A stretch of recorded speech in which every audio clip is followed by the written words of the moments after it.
All right, everybody, welcome in. Today, we're doing a deep dive into Jean-Jacques Rousseau. I know, you're thinking, Rousseau, haven't I heard that name somewhere? And you've definitely heard echoes of his ideas, even if you don't realize it. Exactly. We're talking about the guy who said, humans are inherently good. But corrupted by society. It's a concept that still resonates today, right? Big time. And he's also famous for saying man is born free and everywhere he is in chains. Powerful stuff. Absolutely. But here's the thing about Rousseau. He's full of these kinds of paradoxes. Yeah, he championed individual freedom, but was also all about the power of the collective. So how do we even begin to unpack this guy? Well, to really understand Rousseau, you got to understand his life. And let me tell you, it was a wild ride. Oh, yeah. Tell us more. So picture this. Orphaned young, bounces around Europe, exposed to all sorts of different social classes and cultures. Talk about an outsider's perspective. Wow, no kidding. That definitely had to shape his worldview. Absolutely. This wasn't some ivory tower philosopher. He lived through struggle, which is probably why he was so focused on inequality. And that brings us to his three most famous works. Discourse on Inequality, The Social Contract, and Emile. Each one tackles these big ideas about human nature, society, and how we should live. So let's start with Discourse on Inequality. What's the big takeaway there? Rousseau throws down a radical idea. Private property is the root of all evil. He says it creates competition, greed, and basically a system where some folks have way more than others. Okay, so how does the social contract play into this? Well, the social contract is all about how we might reclaim our freedom within a society, despite the issues private property creates. So it's about, like, a new way of living together. Exactly. Rousseau says the key is something he calls the general will. The general will.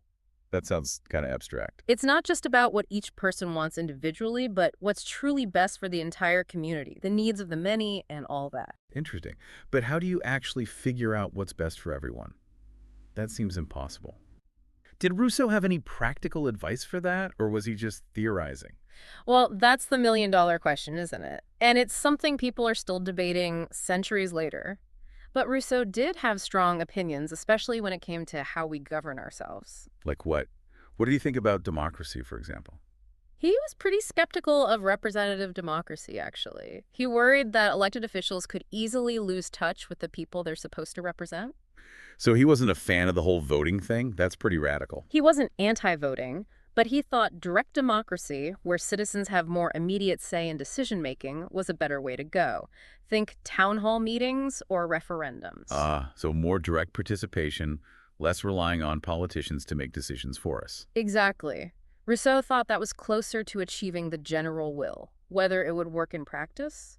Well, That's a whole other deep dive. Direct democracy, huh? interesting concept. But let's back up for a sec. We've been talking about this general will and how society corrupts us, but how does that actually happen? Where does it start? Well, Rousseau thought it all came down to this thing he called amour propre. It's not just plain old self-love, though. Oh, what is it then? It's more like this constant need to compare ourselves to others, to be seen as better, more successful, more whatever. So it's not enough to just feel good about yourself. You got to be better than everyone else, too.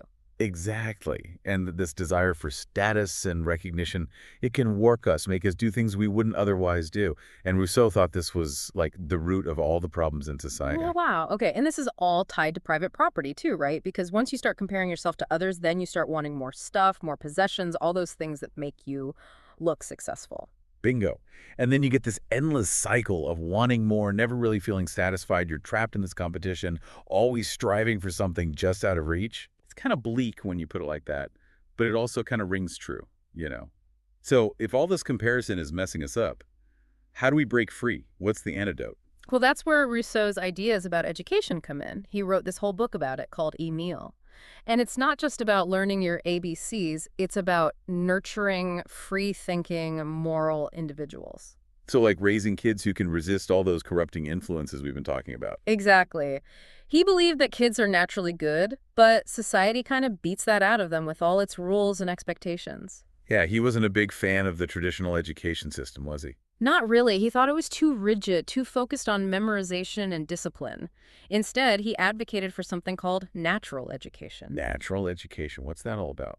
Basically, it's about letting kids learn through experience, through exploration, through direct observation of the world around them. So less time in the classroom, more time out in nature, getting their hands dirty. Exactly. Rousseau thought that by encouraging their natural curiosity and giving them the freedom to explore, you'd actually end up with more well-rounded, moral individuals. People who could think for themselves, who had a strong sense of empathy, and who weren't so caught up in all that comparison and competition. That's interesting, but isn't there a risk that kids won't learn the things they need to know to function in society if you just let them run wild? That's the balance, right? Rousseau wasn't saying to just throw kids to the wolves. It's more about creating an environment where they can thrive, where their natural curiosity and love of learning are nurtured, not stifled. Okay, I see. So it's less about dictating what they learn and more about giving them the tools and the freedom to learn for themselves. Exactly. He believed that this kind of approach would lead to individuals who were more independent, more compassionate, and ultimately more free. I like the sound of that. But we've got to address the elephant in the room, right? Even if his ideas about education were revolutionary for their time, his views on women were. Well, let's just say they haven't aged quite as well. Yeah, you're right. It's important to acknowledge that. His belief that women should be educated primarily for domesticity and motherhood is definitely at odds with modern ideas about gender equality. It's a good reminder that even the most brilliant minds can have blind spots. Absolutely. And it's a testament to the complexity of Rousseau's legacy that we're still grappling with these contradictions today. It's wild to think that someone writing centuries ago could still feel so relevant today. Right? Like we're still asking those same questions about what makes a good life, about how much of who we are comes from within and how much is shaped by, well, everything and everyone around us. And Rousseau really seemed to put his finger on something with that whole idea of getting trapped in the endless pursuit of more. Yeah, he was onto something with that. He really seemed to understand how easily we can lose sight of what truly matters when we're caught up in that cycle of comparison and competition. Totally. It's like he's offering this really powerful critique of modern life, even though he was writing way back when, Absolutely. And for Rousseau, the answer wasn't just about individual happiness either. It was about finding a way to align our own desires with the common good. which is a lot easier said than done, Mm. especially these days, right? He feels like the very idea of common good is getting harder and harder to pin down. It's true. It's a concept that's constantly being debated and redefined, but I think that's part of what makes Rousseau so thought-provoking. He forces us to confront these big, messy questions about what we value as a society and how we should live together. He's definitely not giving us any easy answers. No, definitely not. But he is giving us a lot to think about. And I think that's what makes engaging with his work so rewarding, even if we don't always agree with him. He challenges us to examine our own assumptions about the world and our place in it. He's a reminder that there's always more to question, more to explore, and maybe, just maybe, there's a different way of doing things, a way to create a society that's more just, more equitable, and ultimately more fulfilling for everyone.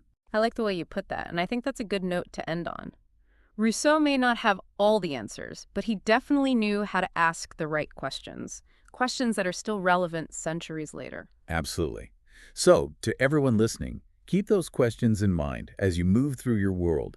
Keep thinking critically, keep challenging the status quo, and keep those conversations going, even when they get tough. Well said. Because ultimately, the kind of world we create is up to all of us. And on that note, this has been our deep dive into the world of Jean-Jacques Rousseau. We hope you've enjoyed this journey through his ideas. Until next time, keep exploring, keep learning, and keep asking those big questions.